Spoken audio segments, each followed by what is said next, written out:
ನಾರಾಯಣಂ ನಮಸ್ಕೃತ್ಯ ನರಂ ಚೈವ ನರೋತ್ತಮಂ ದೇವೀಂ ಸರಸ್ವತೀಂ ವ್ಯಾಸಂ ತತೋ ಜಯಮುದೀರಯೇತ್.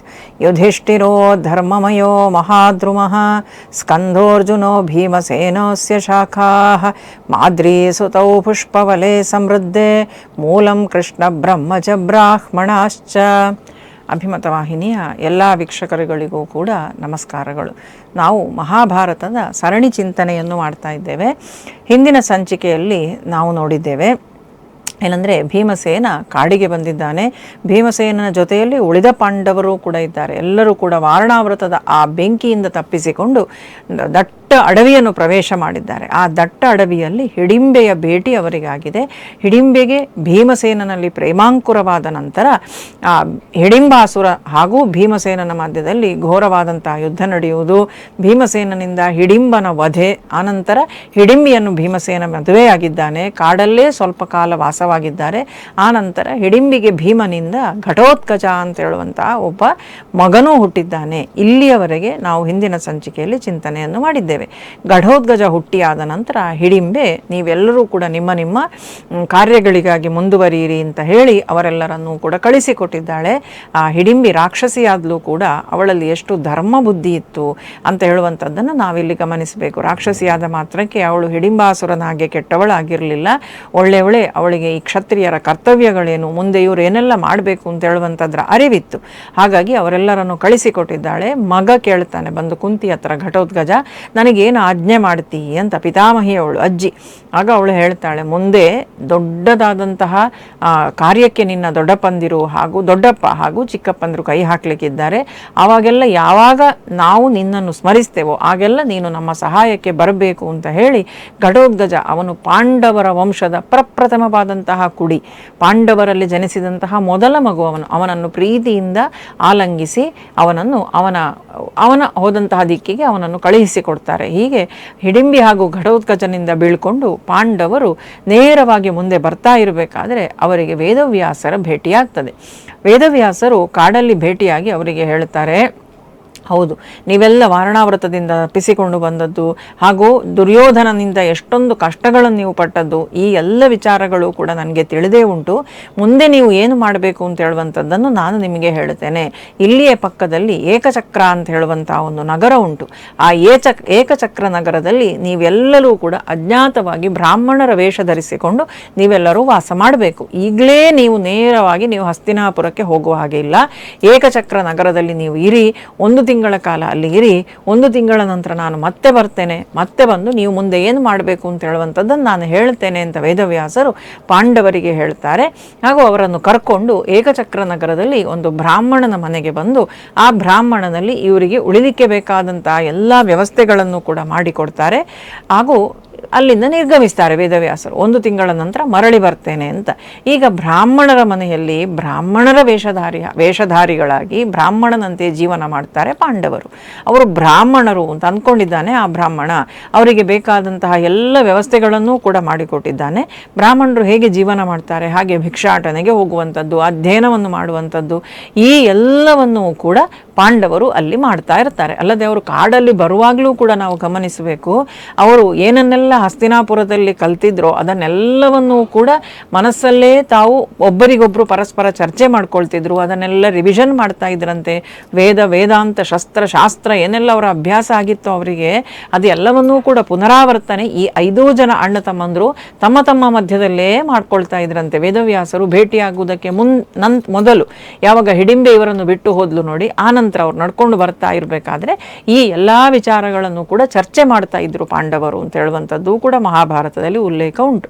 ಹೀಗೆ ಏಕಚಕ್ರ ನಗರದಲ್ಲಿ ಆ ಬ್ರಾಹ್ಮಣನ ಮನೆಯಲ್ಲಿ ಬ್ರಾಹ್ಮಣರ ರೀತಿಯಲ್ಲಿ ಜೀವನ ಮಾಡ್ತಾರೆ. ಜಟೆಯನ್ನು ಧರಿಸಿದ್ದಾರೆ, ಕಾವಿಯನ್ನು ಉಟ್ಟುಕೊಂಡಿದ್ದಾರೆ. ಬ್ರಾಹ್ಮಣರ ರೀತಿಯಾದಂತಹ ಪೋಷಾಕುಗಳನ್ನು, ನಡವಳಿಕೆಗಳನ್ನು ಎಲ್ಲವನ್ನೂ ಅವರದಾಗಿಸಿಕೊಂಡು ಬ್ರಾಹ್ಮಣ ರೀತಿಯ ಜೀವನವನ್ನು ಮಾಡ್ತಾ ಇದ್ದಾರಂತೆ ಪಾಂಡವರು ಏಕಚಕ್ರ ನಗರದಲ್ಲಿ. ಹೇಗಿರಬೇಕಾದ್ರೆ ಎಲ್ಲರೂ ಕೂಡ ದಿನಾಲು ಹೋಗಿ ಭಿಕ್ಷೆ ಬೇಡಿ ತೆಗೆದುಕೊಂಡು ಬರುವಂಥದ್ದು.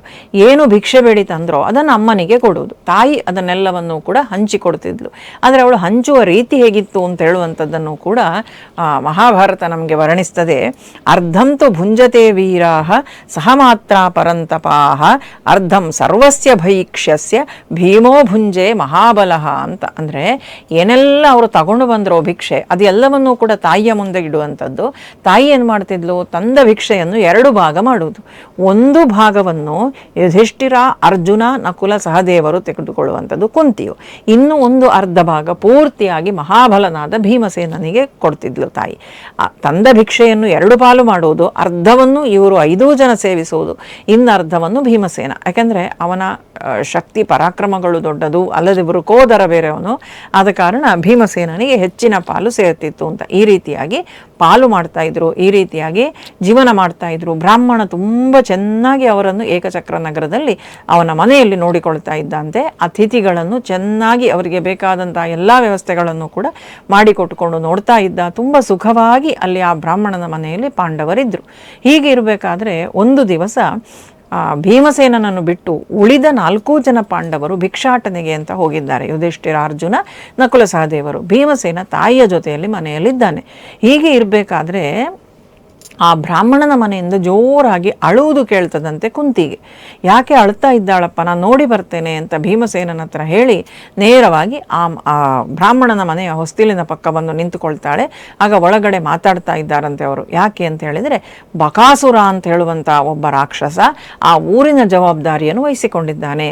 ಊರನ್ನು ನೋಡಿಕೊಳ್ಳುವುದು ಯಾರು, ಊರಿನ ರಕ್ಷಣೆಯ ಹೊಣೆ ಯಾರು ಅಂತ ಹೇಳಿದರೆ ಅದು ಬಕಾಸುರ ಅಂತ ಹೇಳುವ ರಾಕ್ಷಸ. ರಾಜ ಇದ್ದಾನೆ, ಆದರೆ ಆ ರಾಜ ನಿಸ್ತೇಜನಾಗಿದ್ದಾನೆ. ಈ ಬಕಾಸುರನ ಮುಂದೆ ಅವನ ತೇಜಸ್ಸೆಲ್ಲ ಹೊರಟು ಹೋಗಿದೆ. ಅವನು ಶೌರ್ಯವೂ ಇಲ್ಲದೆ, ಯಾವುದೇ ರೀತಿಯಾದಂತಹ ಸೈನ್ಯವೂ ಇಲ್ಲದೆ, ತಾನು ನಿಸ್ತೇಜನಾಗಿ ಬಲ ಇಲ್ಲದೆ ಅಪ್ರಯೋಜಕನಾಗಿ ಕೂತಿದ್ದಾನೆ ರಾಜ. ಹಾಗಾಗಿ ಆ ರಾಜನ ಸ್ಥಾನದಲ್ಲಿ ನಿಂತುಕೊಂಡು ಇವರೆಲ್ಲರನ್ನೂ ನೋಡಿಕೊಳ್ಳುವುದು, ಇವರೆಲ್ಲರ ಜವಾಬ್ದಾರಿ ಬಕಾಸುರನದ್ದು. ಆದರೆ ಬಕಾಸುರನದ್ದು ಒಂದು ಕಂಡೀಷನ್ ಇತ್ತಂತೆ.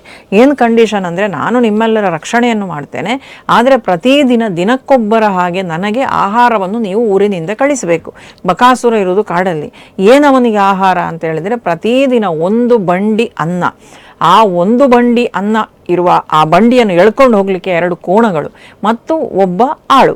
ಈ ಇಷ್ಟನ್ನು ಪ್ರತಿದಿನ ನನಗೆ ಆಹಾರವಾಗಿ ಕಳಿಸಬೇಕು ಅಂತ. ಜೊತೆಗೆ ಇನ್ನು ಉಳಿದ ಖಾದ್ಯಗಳೆಲ್ಲ ಬೇರೆ ಉಂಟು. ಭಕ್ಷ್ಯ, ಭೋಜ್ಯ, ಲೇಹ್ಯ, ಚೋಷ್ಯ ಅಂತ ಏನು ಹೇಳ್ತೇವೆ, ಅದೆಲ್ಲವೂ ಕೂಡ ಎಂತೂ ಉಂಟು.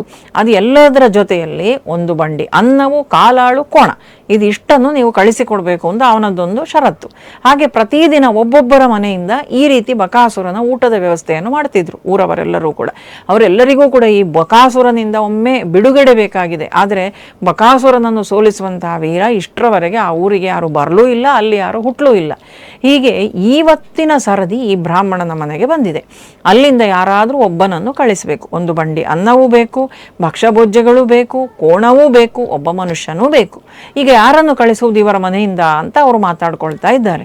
ಆ ಬ್ರಾಹ್ಮಣ ಹೇಳ್ತಾನಂತೆ, ನಾನೇ ಹೋಗ್ತೇನೆ, ನೀವೆಲ್ಲರೂ ಕೂಡ ನಿಮ್ಮಷ್ಟಕ್ಕೆ ಏನಾದರೂ ಮಾಡಿಕೊಂಡು ಜೀವನ ಮಾಡ್ತಾ ಇರಿ, ನಾನೇ ಹೋಗಿ ಬಕಾಸುರನಿಗೆ ಆಹಾರ ಹಾಕ್ತೇನೆ ಅಂತ. ಅಷ್ಟೊತ್ತಿಗೆ ಆ ಹೆಂಡತಿ ಮಕ್ಕಳು ರೋಧಿಸ್ತಾರಂತೆ, ನೀವು ಹೋದರೆ ನಾನು ಹೇಗೆ ಬದುಕುವುದು, ವಿಧವೆಯಾಗಿ ನಾನು ಹೇಗೆ ಇರುವುದು, ಆದ ಕಾರಣ ಬೇಡ, ನಾನು ಹೋಗ್ತೇನೆ ಅಂತ ಹೆಂಡತಿ ಹೇಳ್ತಾಳೆ.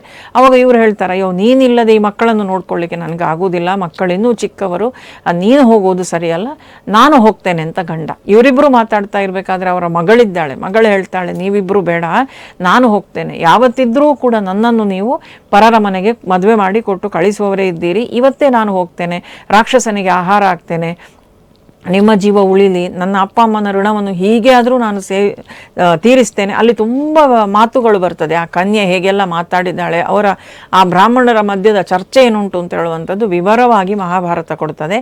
ಅದರಲ್ಲೂ ಕೂಡ ಆ ಕನ್ಯೆ ತುಂಬ ಚೆನ್ನಾಗಿ ಮಾತಾಡ್ತಾಳೆ. ಅವಳು ದೌಹಿತ್ರ ಸಂತಾನ ಪಡೆದು ನೀವು ಮುಂದೆ ಉದ್ಧಾರ ಆಗಬೇಕು, ಮೋಕ್ಷಕ್ಕೆ ಪಡಿಬೇಕು ಅಂತ ಹೋಗಬೇಕು ಅಂತ ನೀವೆಲ್ಲ ಆಲೋಚನೆ ಮಾಡಿದ್ದೀರಿ.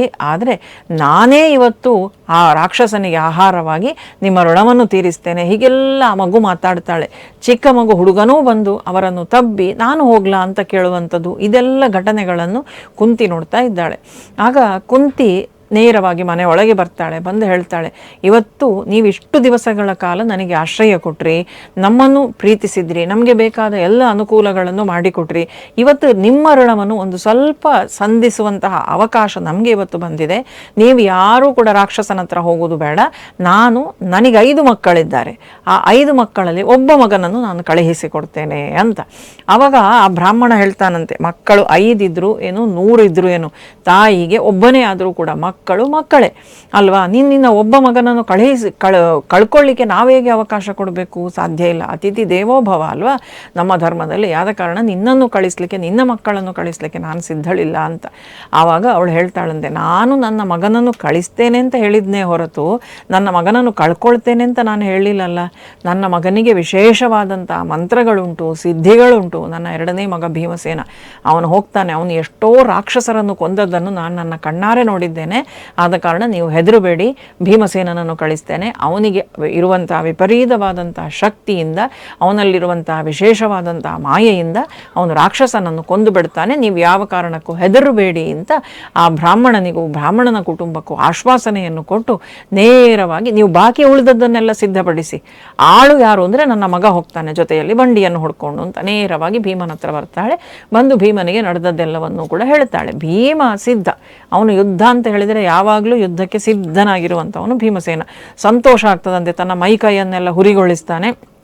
ಯುದ್ಧಕ್ಕೆ ಹೋಗ್ಲಿಕ್ಕುಂಟು ಈಗ ಬಕಾಸುರನ ಜೊತೆಯಲ್ಲಿ ಅಂತ. ಈ ಹೊತ್ತಿಗೆ ಇಲ್ಲಿ ಭಿಕ್ಷೆಗೆ ಹೋಗಿದ್ದಂಥ ಯುಧಿಷ್ಠಿರ, ಅರ್ಜುನ, ನಕುಲ ಸಹದೇವರು ಬರ್ತಾರೆ. ಬಂದು ಈ ಭೀಮನನ್ನು ನೋಡಿದ ತಕ್ಷಣ ಯುಧಿಷ್ಠಿರನಿಗೆ ಗೊತ್ತಾಗ್ತದೆ, ಯಾವುದೋ ಒಂದು ಮಹತ್ ಕಾರ್ಯ ಮಾಡಬೇಕು ಅಂತ ಹೊರಟಿದ್ದಾನೆ, ಯಾವುದಾದ್ರೂ ಯುದ್ಧಕ್ಕೆ ಹೊರಟಿದ್ದಾನೆ. ಅಮ್ಮನಲ್ಲಿ ಕೇಳ್ತಾನೆ, ಏನಮ್ಮ ವಿಶೇಷ, ಯಾವ ಕಾರಣಕ್ಕೆ ಇವನ ಮುಖದಲ್ಲಿ ಇಷ್ಟೊಂದು ಪ್ರಫುಲ್ಲತೆ, ಸಂತೋಷ, ಏನು ಯುದ್ಧದ ಆಲೋಚನೆಯನ್ನು ಮಾಡ್ತಾ ಇದ್ದಾನೆ ಇವನು, ತಿಳಿಸ್ಬೇಕು ನನಗೆ ಅಂತ.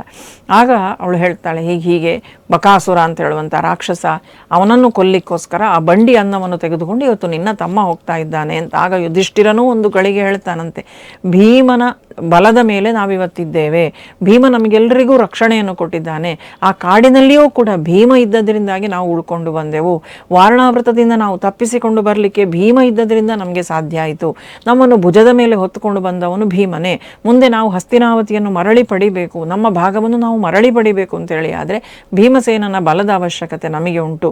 ಹಾಗಿರುವಾಗ ನೀನು ಭೀಮಸೇನನ್ನೇ ರಾಕ್ಷಸನ ಹತ್ರ ಕಳಿಸ್ತೇನೆ ಅಂತ ಹೇಳಿ ಏನಾದರೂ ಅನಾಹುತ ಆದರೆ ನಮಗೆ ಯಾರಿದ್ದಾರೆ? ಆಗ ಕುಂತಿ ಹೇಳ್ತಾಳೆ, ಅಯ್ಯೋ ನಿನಗೆ ನಿನ್ನ ತಮ್ಮನ ಬಲದ ಮೇಲೆ ವಿಶ್ವಾಸ ಇಲ್ವಾ? ಹೇಳ್ತೇನೆ ಕೇಳು, ಇವನು ಸಣ್ಣ ಮಗು ಇರಬೇಕಾದ್ರೆ ಇವನನ್ನು ನನ್ನ ಪರ್ವತದ ತುದಿಯಲ್ಲಿ ಇವನನ್ನು ನನ್ನ ತೊಡೆಯ ಮೇಲೆ ಮಲಗಿಸಿ ನಾನು ಹಾಲು ಉಡಿಸಬೇಕಾದ್ರೆ ಮಗು ಕೈ ತಪ್ಪಿ ನನ್ನ ಕೈಯಿಂದ ಕೆಳಗೆ ಬಿದ್ದು ಬಿಡುತ್ತದೆ. ಯಾವುದೋ ಹುಲಿಯ ಗರ್ಜನೆ ಕೇಳಿ ರಪ್ಪ ಎದ್ದು ನಿಂತು ಬಿಡ್ತೇನೆ ನಾನು. ಮಗು ಪ್ರಪಾತದಿಂದ ಕೆಳಗೆ ಬಿತ್ತು. ಅಯ್ಯೋ ಭೀಮನಿಗೇನಾದರೂ ಆಯಿತು ಅಂತ ನಾವು ಹೋಗಿ ನೋಡಿದರೆ ಭೀಮನಿಗೇನೂ ಆಗಲಿಲ್ಲ, ಆದರೆ ಅಲ್ಲಿದ್ದಂತಹ ಬಂಡೆ ಪುಡಿ ಪುಡಿಯಾಗಿ ಹೋಗಿತ್ತು.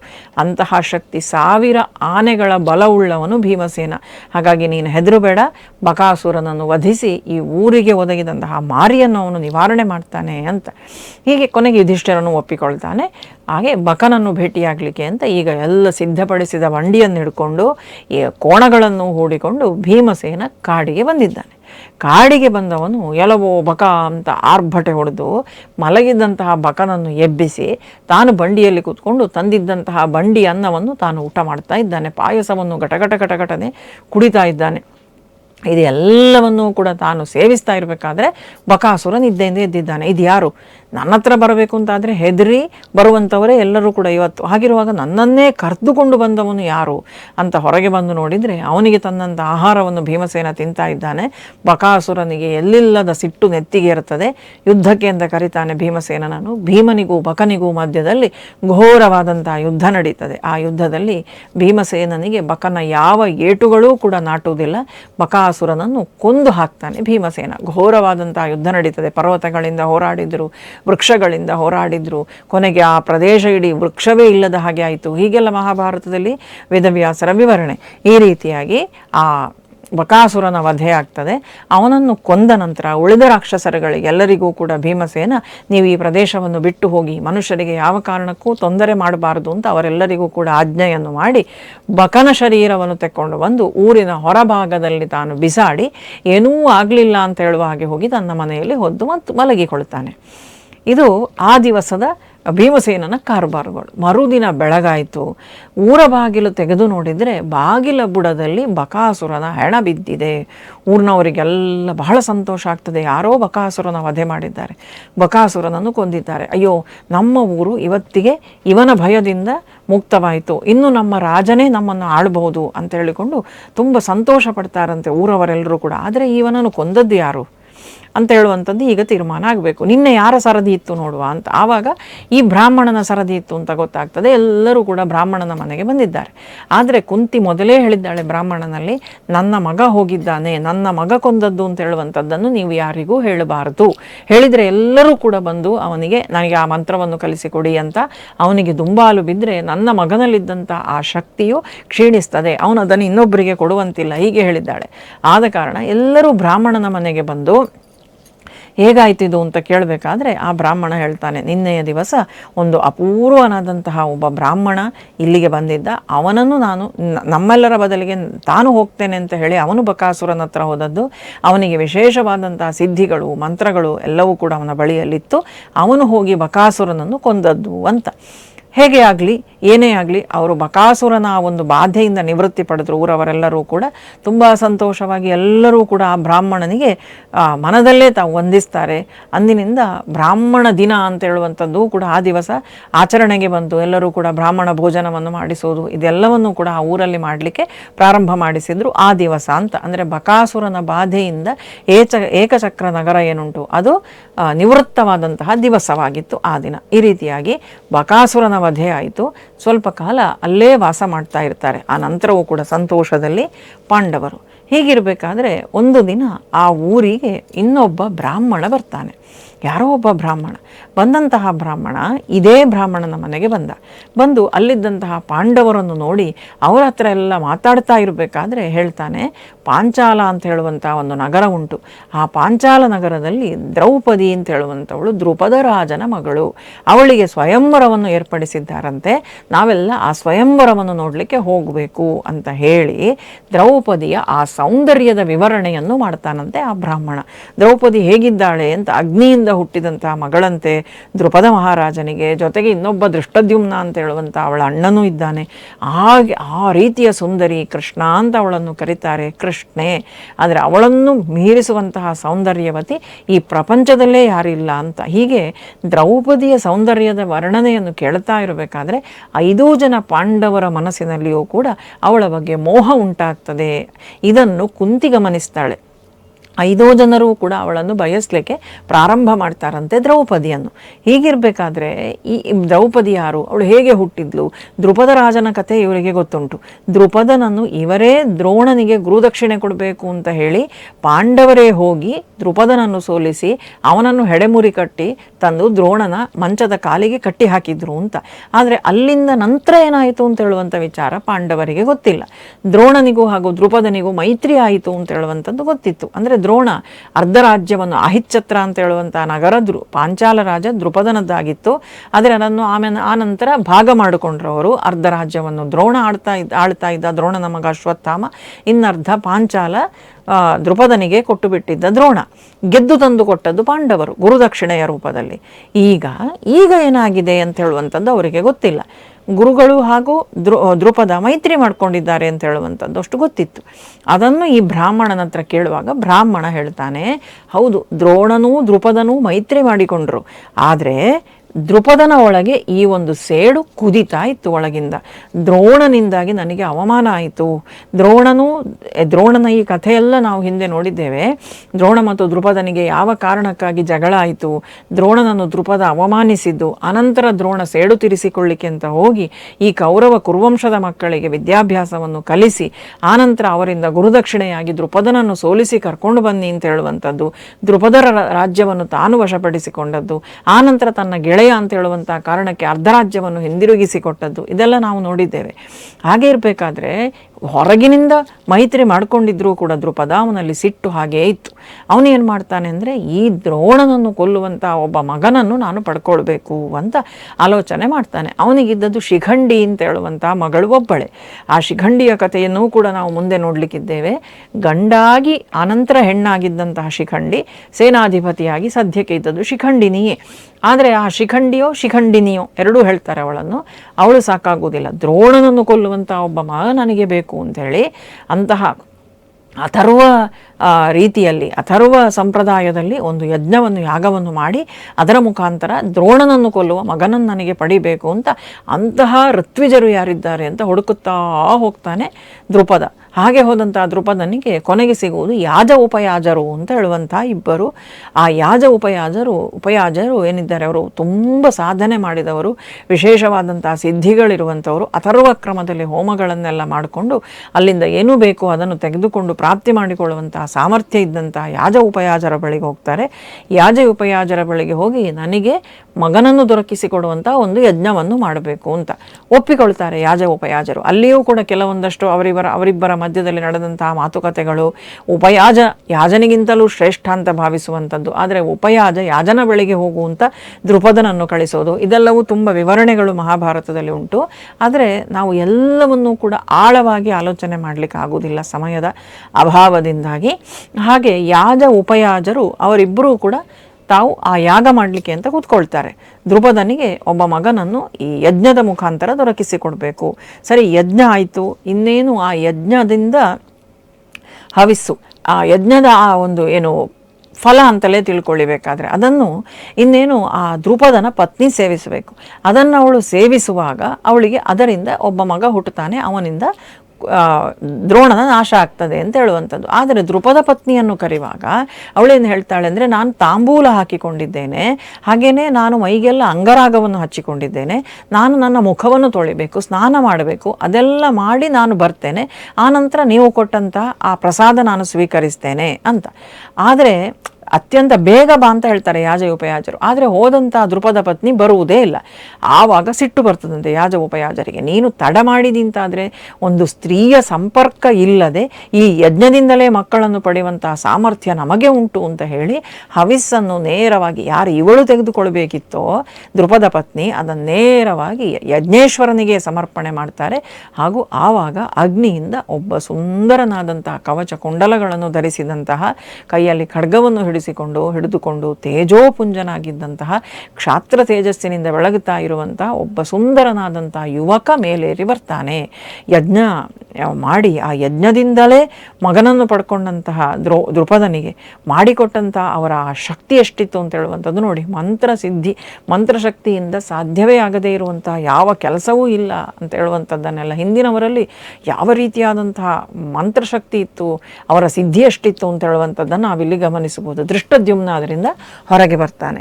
ಬಂದವನೇ ತಂದೆಗೆ ನಮಸ್ಕರಿಸಿ ಅವನ ಜನ್ಮದ ಉದ್ದೇಶ ಏನು ಅಂತ ಹೇಳುವಂಥದ್ದನ್ನು ತಿಳ್ಕೊಳ್ತಾನೆ. ಇಷ್ಟ ಆಗಬೇಕಾದ್ರೆ ಯಾಜ ಉಪಯಾಜರು ಹೇಳ್ತಾರೆ, ನಿನಗೆ ಒಬ್ಬ ಮಗ ಮಾತ್ರ ಅಲ್ಲ ಬರುವಂಥದ್ದು, ನಿನಗಾಗಿ ಇನ್ನೊಬ್ಬಳು ಮಗಳೂ ಕೂಡ ಬರುವವಳಿದ್ದಾಳೆ ಅಂತ ಹೇಳಿ ಅಲ್ಲಿಂದ ಆ ಯಜ್ಞದಿಂದ ಬಂದವಳೇ ದ್ರೌಪದಿ. ಅತ್ಯಂತ ಸುಂದರಿ, ಆದರೆ ಸ್ವಲ್ಪ ಕಪ್ಪು ಬಣ್ಣದವಳಾದದ್ರಿಂದಾಗಿ ಅವಳನ್ನು ಕೃಷ್ಣೆ ಅಂತ ಕೂಡ ಅವಳನ್ನು ಕರೀತಾಳೆ. ಈ ರೀತಿಯಾಗಿ 2 ಮಕ್ಕಳು ಅಲ್ಲಿಂದ ದ್ರುಪದ ರಾಜನಿಗೆ ಪ್ರಾಪ್ತಿಯಾಗ್ತಾರೆ. ಆ ಮಗು ದ್ರೋಣನನ್ನು ಕೊಲ್ಲಿಕ್ಕೋಸ್ಕರ ಬಂದಿದ್ದಾನೆ ಅಂತ ಹೇಳುವಂಥ ವಿಚಾರ ಎಲ್ಲ ಕಡೆಯಲ್ಲಿಯೂ ಕೂಡ ಹಬ್ಬಿತು. ಸ್ವತಃ ದ್ರೋಣನಿಗೂ ಈ ವಿಚಾರ ಗೊತ್ತಿರ್ತದೆ. ಗೊತ್ತಿದ್ರೂ ಕೂಡ ಅವನಿಗೆ ಎಲ್ಲ ವಿದ್ಯಾಭ್ಯಾಸವನ್ನು ಕೂಡ ದ್ರೋಣಾಚಾರ್ಯರೇ ಮಾಡಿಸ್ತಾರೆ. ಆ ದೃಷ್ಟದ್ಯುಮ್ನ ಗುರುಗಳಾಗಿ ಇರುವಂಥವರು ದ್ರೋಣಾಚಾರ್ಯರು. ಆ ಬಂದಂತಹ ಮಗನಿಗೆ ದೃಷ್ಟದ್ಯುಮ್ನ ಅಂತ ಹೆಸರಿಡುತ್ತಾರೆ, ಆ ಕನ್ಯೆಗೆ ಕೃಷ್ಣ ಅಂತ ಹೆಸರು. ದೃಷ್ಟದ್ಯುಮ್ನಿಗೆ ಎಲ್ಲ ರೀತಿಯಾದಂತಹ ಶಸ್ತ್ರಗಳನ್ನು, ವಸ್ತ್ರಗಳನ್ನು, ವೇದಾಂಗಗಳನ್ನು ಎಲ್ಲವನ್ನೂ ಕೂಡ ಪಾಠ ಮಾಡ್ತಾರಂತೆ ದ್ರೋಣಾಚಾರ್ಯರು. ಈ ರೀತಿಯಾಗಿ ದೃಷ್ಟದ್ಯುಮ್ನ ಹಾಗೂ ದ್ರೌಪದಿ ಪಾಂಚಾಲ ದೇಶದಲ್ಲಿ ಬೆಳೆದಿದ್ದಾರೆ ಅಂತ ಇಷ್ಟು ಕಥೆಯನ್ನು ಆ ಬ್ರಾಹ್ಮಣ ಇವರಿಗೆ ಪಾಂಡವರಿಗೆ ಹೇಳಿದ. ಪಾಂಡವರಿಗೆ ಈಗ ದ್ರೌಪದಿಯಲ್ಲಿ ಮೋಹ, ನಾವು ಹೋಗಬೇಕಲ್ವಾ ಸ್ವಯಂವರಕ್ಕೆ ಅಂತ ಅವರು ಆಸೆ ಪಡ್ತಾ ಇದ್ದಾರೆ. ಇಷ್ಟೊತ್ತಿಗಾಗಲೇ ಕುಂತಿ ಗಮನಿಸಿದ್ದಾಳೆ ಮಕ್ಕಳಲ್ಲಿ ಆದಂತಹ ಬದಲಾವಣೆ. ಮಕ್ಕಳು ದ್ರೌಪದಿಯ ಬಗ್ಗೆ ತಿಳ್ಕೊಂಡ ನಂತರ ಅವರು ಅವಳನ್ನು ಆಲೋಚನೆ ಮಾಡ್ತಾ ಇರುವುದು ಇದೆಲ್ಲವೂ ಕೂಡ ತಾಯಿಯಾದಂತಹ ಕುಂತಿಯ ಗಮನಕ್ಕೆ ಬಂದಿದೆ. ಕುಂತಿ ಹೇಳ್ತಾಳೆ, ನಾವು ಏಕಚಕ್ರ ನಗರದಲ್ಲಿ ಇದ್ದದ್ದು ಸಾಕು, ನಾವಿಲ್ಲಿಂದ ನೇರವಾಗಿ ಪಾಂಚಾಲ ದೇಶಕ್ಕೆ ಹೋಗುವ.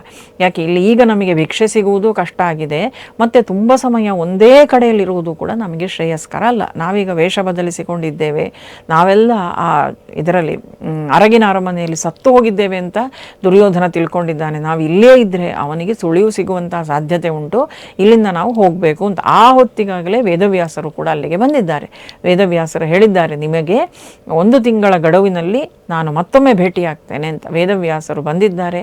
ಬಂದಂಥ ವೇದವ್ಯಾಸರೂ ಕೂಡ ಪಾಂಡವರಿಗೆ ಹೇಳ್ತಾರೆ, ನೇರವಾಗಿ ನೀವೆಲ್ಲರೂ ಕೂಡ ಪಾಂಚಾಲ ದೇಶಕ್ಕೆ ಹೋಗಿ ಅಲ್ಲಿ ದ್ರೌಪದಿಯ ಸ್ವಯಂವರದಲ್ಲಿ ನೀವು ಕೂಡ ಭಾಗಿಯಾಗಬೇಕು. ಅಲ್ಲಿ ದ್ರುಪದ ದೊಡ್ಡ ಮಟ್ಟಿನ ಆಯೋಜನೆಯನ್ನು ಮಾಡಿದ್ದಾನೆ, ನೀವು ಪಾಂಚಾಲ ದೇಶಕ್ಕೆ ಹೋಗಿ ಅಂತ ವೇದವ್ಯಾಸರು ಹೇಳ್ತಾರೆ. ಆವಾಗ ಇನ್ನೂ ಒಂದು ಮಾತನ್ನು ವೇದವ್ಯಾಸರು ಹೇಳ್ತಾರೆ ಏನು ಅಂತ ಹೇಳಿದರೆ, ಹಿಂದೆ ಋಷಿಕನ್ಯೆಯೊಬ್ಬಳು ಇದ್ಲಂತೆ, ಬಹಳ ತಪಸ್ವಿಗಳು ಋಷಿಗಳು, ಅವರ ಮಗಳೊಬ್ಬಳು ಇದ್ಲು. ಅವಳಿಗೆ ತುಂಬ ಸೌಂದರ್ಯವತಿ ಅವಳು. ಆದರೆ ಅವಳಿಗೆ ಪ್ರಾಯ ಮೀರಿದ್ರೂ ಕೂಡ ವಿವಾಹ ಆಗಲಿಲ್ಲ, ಮದುವೆ ಆಗಲಿಲ್ಲ. ಆಗ ಅವಳೇನು ಮಾಡ್ತಾಳೆ, ಶಂಕರನನ್ನು ಕುರಿತು ಘೋರವಾಗಿ ತಪಸ್ಸನ್ನು ಆಚರಿಸ್ತಾಳಂತೆ. ಕೊನೆಗೆ ಆ ಮಹಾದೇವ ಪರಮೇಶ್ವರ ಪ್ರತ್ಯಕ್ಷನಾದಾಗ ಪತಿಂ ದೇಹಿ ಪತಿಂ ದೇಹಿ ಪತಿಂ ದೇಹಿ ಪತಿಂ ದೇಹಿ ಪತಿಂ ದೇಹಿ ಅಂತ 5 ಬಾರಿ ಕೇಳಿಕೊಂಡಿದ್ದಾಳೆ. ಆಗ ಪರಮೇಶ್ವರ ಹೇಳ್ತಾನಂತೆ, ನೀನು ಪತಿಂ ದೇಹಿ ಅಂತ 5 ಸಲ ಕೇಳಿಕೊಂಡದ್ರಿಂದಾಗಿ 5 ಜನರು ನಿನಗೆ ಗಂಡಂದಿರಾಗ್ತಾರೆ ಅಂತ ಪರಮೇಶ್ವರ ಅವಳಿಗೆ ಅನುಗ್ರಹಿಸಿದ್ದ. ಹಾಗಾಗಿ ಅಂತಹವಳೇ ಆ ಋಷಿ ಪುತ್ರಿಯೇ ಇವಾಗ ಅಲ್ಲಿ ದ್ರೌಪದಿಯಾಗಿ ಹುಟ್ಟಿದ್ದಾಳೆ. ನೀವು 5 ಜನರು ಹೋಗಬೇಕು, ನಿಮ್ಮಲ್ಲಿ ಅವಳನ್ನು ವರಿಸುವಂತಹ ಸಾಮರ್ಥ್ಯ ಉಂಟು ಅಂತ ಹೇಳಿ ಅವರನ್ನು ನೀವು ಪಾಂಚಾಲ ದೇಶಕ್ಕೆ ಹೋಗಿ ಅಂತ ಹೇಳಿ ಕಳುಹಿಸಿಕೊಡ್ತಾರಂತೆ ವೇದವ್ಯಾಸರು. ಹೀಗೆ ಆ ಬ್ರಾಹ್ಮಣನಿಂದ ಬೀಳುಕೊಂಡು 5 ಜನ ಪಾಂಡವರು ಕೂಡ ತಾಯಿಯ ಸಹಿತವಾಗಿ ಪಾಂಚಾಲ ದೇಶಕ್ಕೆ ದ್ರೌಪದಿಯನ್ನೇ ನೆನೆಸ್ತಾ ನೆನೆಸ್ತಾ ನೆನೆಸ್ತಾ ಹೋಗಿದ್ದಾರೆ. 5 ಜನರನ್ನು ನೀವು ಪಡ್ಕೊಳ್ಬಹುದು ಅಂತ ವೇದವ್ಯಾಸರು ಹೇಳಿದರೂ ಕೂಡ ಅವರ ಮನಸ್ಸಲ್ಲಿ ಕ್ಲಾರಿಟಿ ಅಂತ ಹೇಳುವಂಥದ್ದು ಇರಲಿಲ್ಲ. 5 ಜನರು ಕೂಡ ಹೇಗೆ ಒಬ್ಬಳನ್ನು ಮದುವೆ ಆಗಲಿಕ್ಕೆ ಸಾಧ್ಯ ಇಲ್ಲ ಅಲ್ವಾ? ಆದ ಕಾರಣ ಯಾರಾದರೂ ಒಬ್ಬನಿಗೆ ಸಿಗ್ಬೋದು, ಏನೋ ಅವಳಿಗೆ ಮಾತಿರ್ಬೋದು, ಪರಮೇಶ್ವರನ ಅನುಗ್ರಹ ಇರ್ಬೋದು, ಆದರೆ ಅದಕ್ಕೆ ಏನಾದರೂ ಬದಲು ವ್ಯವಸ್ಥೆ ಇರ್ಬೋದೇ ಹೊರತು ನಾವು 5 ಜನರು ಅವಳನ್ನು ವಿವಾಹವಾಗ್ಲಿಕ್ಕೆ ಆಗುವುದಿಲ್ಲ.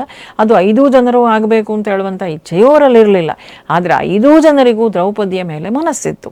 5 ಜನರು ಕೂಡ ಪಾಂಚಾಲ ದೇಶಕ್ಕೆ ಬರ್ತಾರೆ.